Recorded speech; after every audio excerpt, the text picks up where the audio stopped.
welcome. What's going on, guys? So happy to have you guys here today. We're really excited. Yeah, it's going to be fun. Thanks for having us, Tammy. Our first episode of the newly branded podcast. I love it. Under Contract. Ooh. And who else would I have in my ceremonial first episode of my podcast, Under Contract, but the, without any sort of introduction needed, chaotic, tangent-oriented property guys. Welcome, Glenn, Fred. Hey, Tammy. Hey, Tammy. Good seeing you today. Thank you for having us. Yeah. You look good as always. Yeah. We got your designer glasses on. Really? Oh, really? Someone forgot to mute their phone. We will mute the phone. That is the life of a real estate agent. We can't mute that out. So I will mute it. Glad to have you guys here. I mean, we are off the heels of our trip to Florida, where we have an exciting project. We talked about this when I was a guest on your podcast, Homestead Revival Show. Why don't we give everybody like the 3-minute cliff notes on what Homestead Revival is? Okay.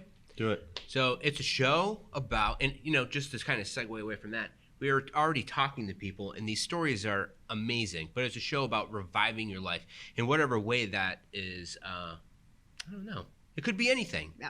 It could be moving from the winter down to the warm weather. It could be leaving the military. It could be buying your first house. It could be just getting married and having kids.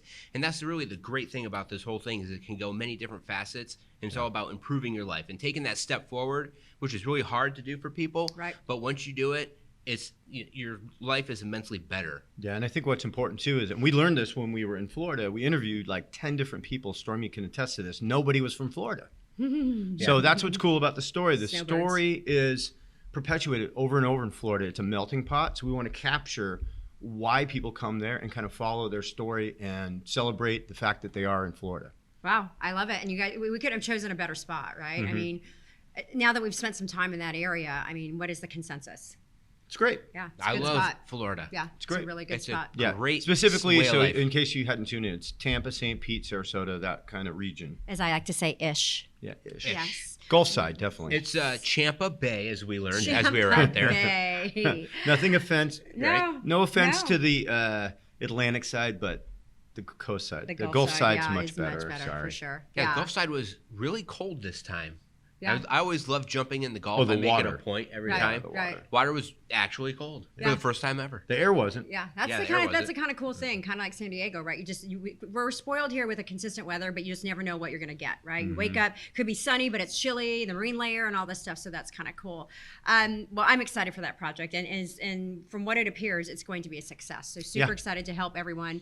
But I really wanted to bring you guys on today because we have talked about this over and over again, and as a rule, we have practiced this specific topic of conversation over and over again, and that is when you're submitting an offer, when you're representing the buyer, and you want to have an honest chance, whether you're tighten up your terms or it's a shorter whatever it is, there is something that we have all done or continue to do, and we call them love letters. What are your thoughts? I mean, there's all this stuff going on, we've already talked about this. They're talking about how we can't do that because it's discriminatory and these wonderful things. So what are your thoughts on love letters with offers? Well, you start. I have my very strong opinion. I do think it's hilarious. Very strong opinion. We As just usual. did an episode on how these are the greatest things ever. And then literally like 2 days later, it's like, you can't do that anymore. Yeah. Right. So that part's very amusing to me. Yeah. I'll just give the background, I guess. Yeah. It's, if you submit a love letter, it tells about who the people are, where they're from. Right. Sometimes there's pictures, and you can see obviously who these people are. That could lead baby. It could lead to discrimination. Right. By the seller.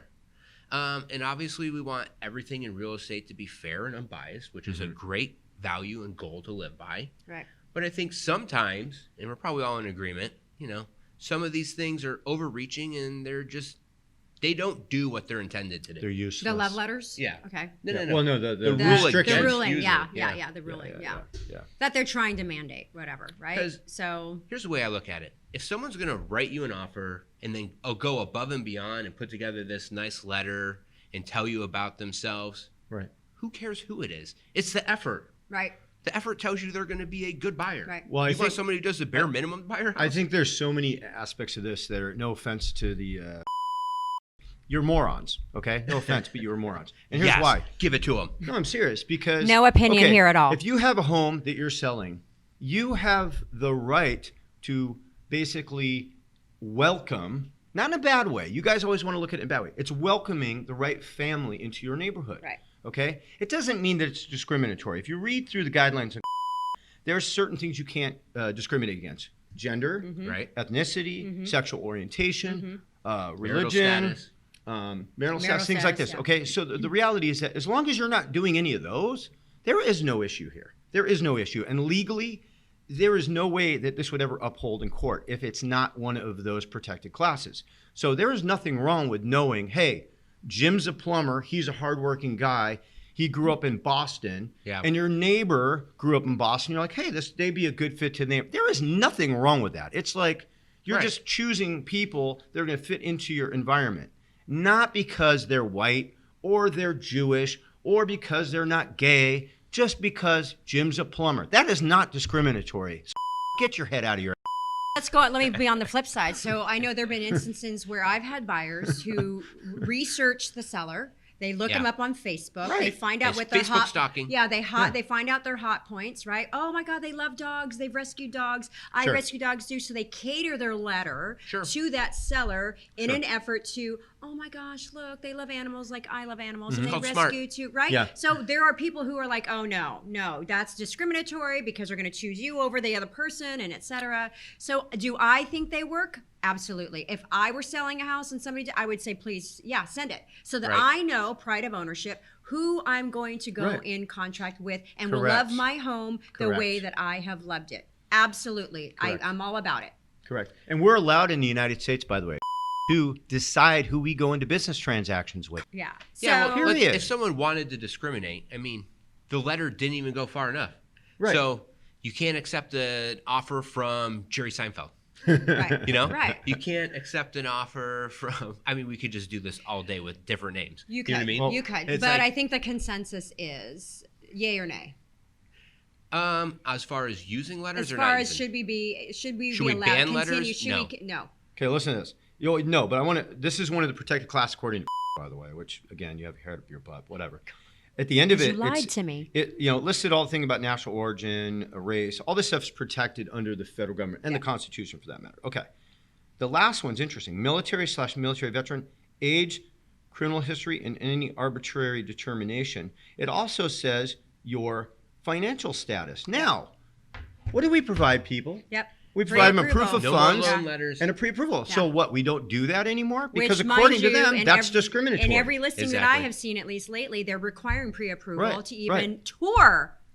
Yeah. I Yeah. mean, really? There and now you go. I'm a veteran and I have a VA loan. Well, it's not hard to connect the dots. Yeah. Discriminatory. It's Yeah. discriminatory. So now I can't tell you I have a VA loan. Like I said, you can't tell people your name. Yeah. 'Cause Yeah. that could, Yeah. So you know. There's guys, just so many loopholes. get back to the drawing They board. really Pull it are. together. And, Seriously. and I think it's because ridiculous. they've had an influx, and with the market being so crazy right now, they're trying to kind of look at these loopholes and say, okay, well, let's button up that loophole. Well, let's button up that. What's happening is you can't. Idiots. You can't. At the Well- end of the day, you can't. Because then, all right, listing agents, then don't ask for a pre-approval letter Yeah. just to tour the home. Now- Then don't. Because why? Because you see that and you're like, oh, Yeah. this is a qualified buyer. Make a note of this when they do submit the offer. They're highly qualified. They're overqualified. Whatever. Then that's another Yeah. discrimination. By the way, That's at just no not- point in the advisory from does it say that the listing agent is responsible for not accepting letters, nor does it say that the buyer's agent should tell the buyer not to write a Right, letter. right. Only thing it says is that you Like can't the seller. discriminate on those terms, and it's up to the seller Mm-hmm. to say whether or not they would like letters to come in. So Yeah. again, be clear about what you're saying here because there's a lot of misinformation Yep. going on out Yep. there, Yep. and that's not the way that this advisory is read. Yeah. So long and short of it, you guys love letters, whether you love them or hate them. I'm a big fan. I am. I'm too. a big fan of love letters too. And you know what? At the end of the day, we represent our clients. And if we want to draft a letter that Yep. says, hi, this is who I am. Yep. This is why I love your house. Because I encourage my buyers. I'm like, Yep. hey, draft a letter. Say Yep. why you love the house. What is it that you envision yourself doing down the future? Why are you choosing this home over multiple homes? Because you want it to be relatable. And that's where we talk about the human factor in real estate. Right. Because at the end of the day, you're dealing with seller and buyer, people who have names but no faces with those names Yeah. because they never really Yeah. meet. But when you make it this approach, it brings the human factor to this whole transaction where Right. this is what I look like, this is my husband, we have a dog that we rescued, and we love your home because of X, Y, and Z. Yeah. Nothing wrong with that. No, this Get your heads out of here. I'm going to keep it PG on my side. Okay, well, that's on you. Let's call it how I see it. This side is very G. Real quickly, because we have a few more minutes, I wanted to kind of ask each of you 2 separate questions, and you have literally a minute to answer. Wow. Okay, and you don't know what this is. And you guys, they hate surprises, but they love surprises because they're always prepared with an answer. So let's see how this goes. Glenn, oh boy. What is one of your biggest pet peeves that's in life but translates over to real estate? Okay, I would need a second. I'll tell you what one of my biggest pet peeves is, though. This right here? Continuing to get. And it's been nonstop. All right. Okay, that's what happens when you have a listing at Blackbird and 900 people want a tour. Yeah, yeah, we shoved 50 people through there in 3 days. Yeah. So an odd pet peeve is when people or when anyone sits on my pillow. I hate that. It has nothing. Wait, how does that have to do with real estate? I don't. It how doesn't. Does that wait, did you hear the question? It doesn't. What is your doesn't pet peeve in life that translates over? It might bother him. Somebody who is a buyer or listing person like sat on his pillow. It would Where? if Why I would they even be on if his I was pillow? showing a property and like someone sat on my client's pillow. I don't know. That's just a pet peeve of mine. I don't know. I need another second to think about this one. This is going to get really interesting. What's happening? Yeah, it's pretty gross. They're astrays. I get it. Yeah, Okay. I get it. Okay. Well, then there you go. There you have it. And then Fred. Okay, That's so where Fred. I put my face. Okay, listen, wash the damn thing. I'd throw it away, honestly. If anybody sat their ass on my pillow, I'm not even going to wash it. It's being thrown away and I'll buy a new one. Yeah, I don't blame you at I don't all. bring my pillows with me to my real estate Well, give me a second. appointments. Yeah, I don't perfect. either. Okay. Actually. Okay, so Fred, Yes. what is something that you are absolutely passionate about in your life that you wish you could translate over into anybody that you deal with on the real estate front? Oh my goodness! I wish I had this question. And I don't even have these written down. I'm making this shut up. I would say just because I always look at potential in a property, so and we try to convey that, but a lot of people just don't have the vision. So I sometimes really wish, I can't tell you how many times Glenn and I look at properties and we're like, this property's great for you. This property's great for you. But you can't like push people into a property. Right. But I have the vision for it, and I have a passion personally to look at something and then conceive to redo it. Like my backyard's an oasis now. Right. And I wish... Which, by the way, really cool. I wish Really more cool. people could do that and kind of get in line with us, because they miss out on great properties because they just can't see it. So yeah, that's my pet peeve. Okay. Cool. And I have no pet peeves because I'm perfect, but that's okay. That's it for today, you guys. Super excited that the property guys could take time out of their day. Literally, we just got back from Florida a couple days ago. We're all very busy with a ton of new projects. Yeah. Our shows, listings, buyer viewings, you name it, the life of a realtor. Just a heads up, Stormy, our videographer, is going to be very creative with the rebranding of the podcast from Tidbits with Tammy to Under Contract. We love the name Under Contract. It's all consuming, not just real estate. I want you guys to think about this before the next episode. What does being under contract mean to you? Because we are going to talk about that next. Have a fantastic day. Peace out. Go make the world a better place. We'll catch you on the flip side. Peace.